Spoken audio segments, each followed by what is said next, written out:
Hello everyone, I am Kanika Sharma and आज हम इस वीडियो में जो हमारी सीरीज़ थी स्ट्रैटेजी सीरीज़, उसकी ये सेकंड वीडियो होने वाली है। फर्स्ट वीडियो में हमने बात करी थी अकाउंट सब्जेक्ट की स्ट्रैटेजीज एंड टिप्स, एंड इस वीडियो में हम बात करने वाले हैं जो सबका फेवरेट सब्जेक्ट है, आई मीन लॉ। सरकाज़म में बोला, लॉ की हम बात करने वाले हैं। लॉ एक ऐसा सब्जेक्ट है कि जिसमें बच्चों को काफ़ी दिक्कत आती है, एंड अगर हम पास रिजल्ट को भी देखें तो सबसे ज़्यादा जो स्टूडेंट फेल होता है वो सब सब्जेक्ट लॉ की वजह से फेल होता है। एंड जो सबसे कम मार्क्स आ रहे होते हैं, मोस्टली रिजल्ट आप चेक करेंगे, अगर पास बच्चों के भी रिजल्ट चेक करो, मोस्टली में क्या होता है कि जो सबसे कम मार्क्स होते हैं ना वो लॉ में होते हैं। तो उसका कुछ बेसिक रीज़न है। फर्स्ट रीज़न इस कि जो हमने लॉ सब्जेक्ट है पहले नहीं पढ़ा, एंड ये जो थ्योरी हमने पहले पढ़ी है, बट ये ऐसी थ्योरी है कि लाइक पास्ट हमारी जो क्लास स्कूल्स में था ऐसा कोई सब्जेक्ट ही नहीं था। लॉ में सेक्शंस आते हैं, आप अपनी तरफ से बना के नहीं लिख सकते, उन्हें चेंज नहीं कर सकते, जो वर्डिंग्स हैं वो वैसी ही रहेंगी। ये कुछ रीजंस हैं जो लॉ को एकदम डिफरेंट सब्जेक्ट बनाते हैं।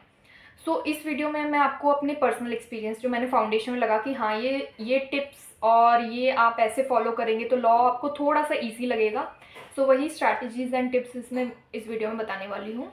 वीडियो को स्टार्ट करने से पहले मैं एक और चीज़ बताना चाहूँगी कि मेरे एक टेलीग्राम पे ग्रुप है, आप उसे ज्वाइन कर सकते हैं। जो भी आपकी क्वेरी है, सब्जेक्ट, कोर्स, कुछ किसी के भी रिगार्डिंग है, आप उस पर टेक्स्ट कर दीजिए, आपको उस पर रिप्लाई मिल जाएगा। Without any delay let's get into this video. Tip number 1 is कि जो न्यू चैप्टर्स हैं, अभी न्यू स्कीम आई है तो कुछ न्यू चैप्टर्स ऐड ऑन हुए हैं, न्यू टॉपिक्स ऐड ऑन हुए हैं। मैं ये बोलना चाहूँगी, जितना मैंने सुना है अभी, कि बहुत से टीचर्स बोलते हैं कि जो न्यू चैप्टर ऐड ऑन हुए हैं उनसे काफ़ी ज़्यादा आता है, ऐसा मैंने सुना है। आपको सबसे पहले क्या करना है, जो न्यू चैप्टर्स हैं, क्योंकि उनका एक डिसएडवांटेज ये है कि आपको कोई पास्ट ईयर पेपर नहीं है, आपको ये नहीं पता कि ये टॉपिक इंपॉर्टेंट है या ये नहीं है। वैसे तो सारे टॉपिक इंपॉर्टेंट होते हैं, आईसीआई को प्रिडिक्ट नहीं कर सकते, मैंने पिछली वीडियो में भी ये बोला था। बट न्यू टॉपिक्स को थोड़ा सा अच्छे से करें, क्योंकि आईसीआई के पास ये एक होता है कि इन बच्चों को नहीं पता कि क्या इंपॉर्टेंट है न्यू चैप्टर्स में, क्या नहीं है। उसमें से क्वेश्चन दे देते हैं एंड उसमें काफ़ी बच्चे कंफ्यूज हो जाते हैं। तो एक ये चीज़ है। फर्स्ट टिप इज़ कि न्यू चैप्टर्स को अच्छे से करें। काफ़ी टीचर्स हैं, किसी भी टीचर से आप पढ़ लो, ऑफलाइन ऑनलाइन किसी से भी आप पढ़ रहे हो, न्यू चैप्टर्स अच्छे से पढ़ें। अब हम बात करेंगे टिप नंबर 2 की। टिप नंबर 2 है कि लॉ सब्जेक्ट है, थ्योरी सब्जेक्ट। थ्योरी आप ओरली नहीं कर सकते, आपको पेन पेपर उठाना होगा एंड उसे लिख के प्रैक्टिस करनी होगी। मैंने भी प्रैक्टिस लिख के ही करी थी लॉ की। तो लॉ में एक जो आपको सबसे ज़्यादा चीज़ हेल्प करेगी ना, वो लिखना ही हेल्प करेगी। क्योंकि लिखने से क्या होता है, फर्स्ट आप फॉर एग्जांपल एक बुक है, आंसर दिए हुए हैं, आप आंसर देखोगे, हाँ आप अपना दिमाग ही नहीं चलाओगे उस चीज़ में कि कैसे आंसर फॉर्म हो रहा है। अगर आप बुक बंद करके सिर्फ क्वेश्चन देख के उसका आंसर लिखोगे ना, तो आपका दिमाग चलेगा कि हाँ हाँ ये चीज़, ये पॉइंट थे, तो आपका रिकॉल होगी। एंड माइंड में सबसे ज़्यादा रिकॉल, जितना इंसान रिकॉल करेगा चीज़ों को, इतना वो उसे याद रहेगी, ये फैक्ट है। तो जितना हो सके आप लिख के प्रैक्टिस करो। थोड़े टॉपिक्स है कि हाँ यार ये तो छोटे मोटे टॉपिक्स हैं, पढ़ा हुआ है, उन्हें मत लिखो, बट जो डिफ़िकल्ट टॉपिक है और इम्पॉर्टेंट टॉपिक है उन्हें लिख के ही प्रैक्टिस करो। आईसीआई के पीछे क्वेश्चंस भी दिए हुए हैं, उन्हें लिख के प्रैक्टिस करो। एंड जो सेकेंडली की एमसीक्यू अगर आप, वैसे तो मैंने नहीं करे थे एमसीक्यू, अगर मैं सच बोलूँ तो मैंने एमसीक्यू नहीं करे थे, बट एमसीक्यू भी करो, कॉन्सेप्ट क्लियर करने के लिए एमसीक्यू भी करो। ऐसा कुछ नहीं है कि एमसीक्यू नहीं करने, और ये सब मैंने नहीं करे थे, बस मैं ये बताना चाहती हूँ। Third tip number third is कि कंसिस्टेंसी मेंटेन करनी है आपको लॉ सब्जेक्ट में। मैंने बताया था स्टार्टिंग में कि लॉ में सबसे ज़्यादा बच्चे फेल हो रहे हैं, तो उसका रीज़न है कि आप कंसिस्टेंसी मेंटेन नहीं करते हो, आप डेली लॉ को नहीं पढ़ते हो। यही सबसे बड़ी दिक्कत थी। मैंने हमेशा अपने फाउंडेशन में लॉ डेली करा है, चाहे कुछ भी हो, मेरा अकाउंट्स रह गया, मेरा मैथ्स रह गया, कोई बात नहीं, लॉ मैंने डेली करा है। मैं अभी बताती हूँ इंटर में मैं क्या कर रही हूँ, कि मेरे डेली का टारगेट होता है कि 10 पेज डेली आपको, मतलब मैं 10 पेज डेली पढ़ती हूँ, चाहे कुछ भी हो जाए। तो इससे क्या है, कंसिस्टेंसी मेंटेन रहेगी, एंड लॉ में वही चाहिए, कंसिस्टेंसी मेंटेन रही।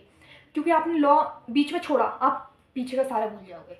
तो यही चीज़ की दिक्कत है लॉ में। तो आप डेली डेली पढ़ो, एंड पढ़ने से, फॉर एग्जाम्पल आपने एक टॉपिक पढ़ा, तो कल आप स्टार्टिंग में अपना लॉ स्टार्ट करने से पहले उस टॉपिक को प्रॉपर रिवाइज करोगे, फिर उसके अगले टॉपिक पे बढ़ोगे। तो इससे क्या होता है कि आपको जो पिछला है ना वो रिकॉल हो जाता है, तो मेमोरी जितनी रिकॉल होगी उतना अच्छे से आप में दिमाग में रहेगी वो चीज़। तो ये थी tip number 3। And tip number 4, section important नहीं है लिखना।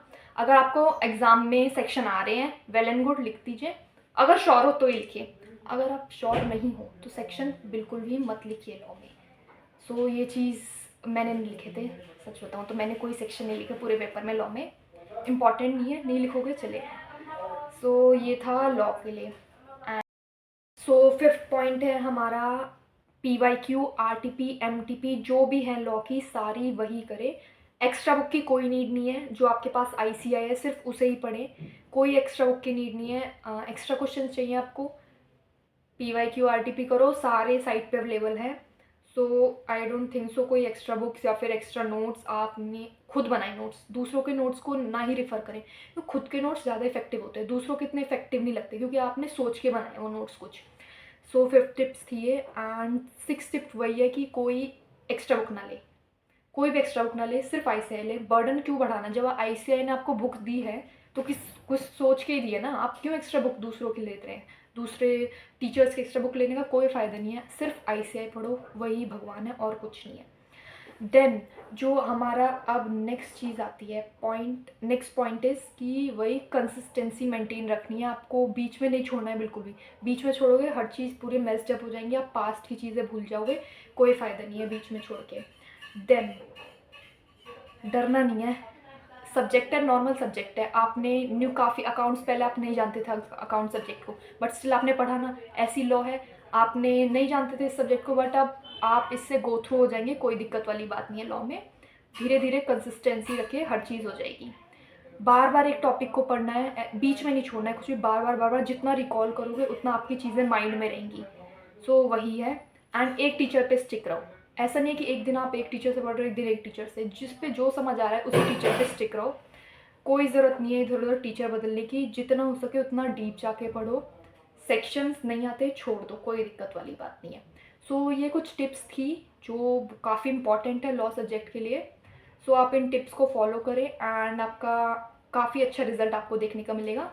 लेकिन सबसे इम्पॉर्टेंट टिप्स वही है कि कंसिस्टेंसी रखना है, आप बिल्कुल भी हाइपर ना हो, कंसिस्टेंसी के साथ पढ़ें। बाकी सब्जेक्ट छोड़ दें बट लॉ को बिल्कुल नहीं छोड़ना है, लॉ को पढ़ना ही पढ़ना है आपको। So that's it for this video and मैं जल्दी ही नेक्स्ट सब्जेक्ट की वीडियो लाऊंगी।